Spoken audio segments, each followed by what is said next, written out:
రాష్ట్రంలోని ఉపాధ్యాయ ఖాళీలను భర్తీ చేయడానికి వీలుగా త్వరలో మెగా డిఎస్సి నిర్వహిస్తామని ముఖ్యమంత్రి రేవంత్ రెడ్డి తెలిపారు. అందుకు అనుగుణంగా వెంటనే చర్యలు చేపట్టాలని అధికారులను ఆదేశించారు. తెలంగాణలోని ప్రతి పంచాయతీ పరిధిలో పాఠశాల ఉండాలని, కుగ్రామాలు, మారుమూల తండాల్లోని ప్రభుత్వ బడి ఉండాల్సిందేనని స్పష్టం చేశారు. ఉపాధ్యాయులు లేరనే కారణంతో మూసివేసిన బడులను వెంటనే తెరిపించాలని ఆదేశాలిచ్చారు. త్వరలో ఉపాధి ఆధారిత విద్యా శిక్షణ కోసం 10 ఉమ్మడి జిల్లాల్లో నైపుణ్య విశ్వవిద్యాలయాలు నెలకొల్పుతామని ప్రకటించారు విద్యాశాఖ.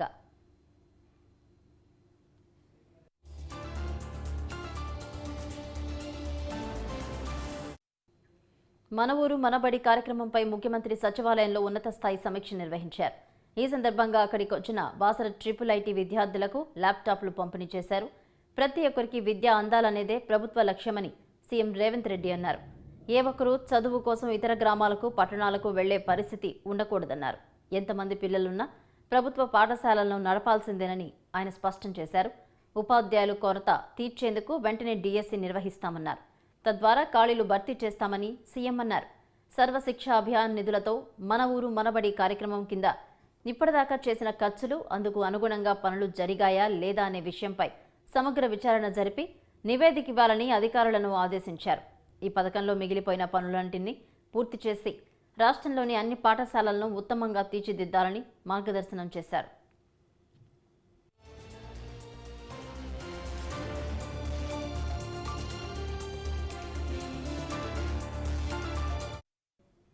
ఉపాధ్యాయుల పదోన్నతులు, బదిలీల ప్రక్రియలో ఉన్న అవాంతరాలపై అధికారులు దృష్టి సారించాలని సీఎం సూచించారు. వాటిని అధిగమించడానికి అనుసరించాల్సిన మార్గాలపై ఉపాధ్యాయ సంఘాలు ప్రతినిధులతో చర్చలు జరపాలన్నారు. ప్రత్యామ్నాయ పద్ధతులను అన్వేషించాలన్నారు. ప్రభుత్వ విద్యాలయాలకు విద్యుత్ బిల్లులు అధికంగా వస్తున్న నేపథ్యంలో కనెక్షన్ల కేటగిరీ మార్పునకు అవసరమైన చర్యలు తీసుకోవాలన్నారు. వ్యాపార, పారిశ్రామిక కేటగిరీ కింద బిల్లులు వసూలు చేయకుండా ప్రత్యామ్నాయాలు అన్వేషించాలని అధికారులకు సీఎం రేవంత్ రెడ్డి సూచించారు. పాఠశాలల్లో అవసరమైన మేరకు స్వీపర్లు, పారిశుద్ధ్య కార్మికులను నియమించాలన్నారు. రాష్ట్రంలోని యువత పారిశ్రామిక అవసరాలకు కావాల్సిన నైపుణ్యం సాధించేలా, ఆయా ఉద్యోగాలకు పోటీ పడేలా నైపుణ్య విశ్వవిద్యాలయాలు నెలకొల్పాలని ప్రభుత్వం భావిస్తోందని రేవంత్ రెడ్డి చెప్పారు.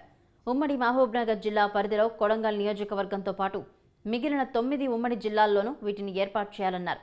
ఉపాధి కల్పన లక్ష్యంగా స్వల్ప దీర్ఘకాలిక కోర్సులు వాటిలో ప్రవేశపెట్టాలని, ఈ విషయంలో గుజరాత్, హర్యానా, రాజస్థాన్, ఒడిశా, ఆంధ్రప్రదేశ్ రాష్ట్రాల్లో నైపుణ్య కేంద్రాల పనితీరు అధ్యయనం చేయాలని సూచించారు.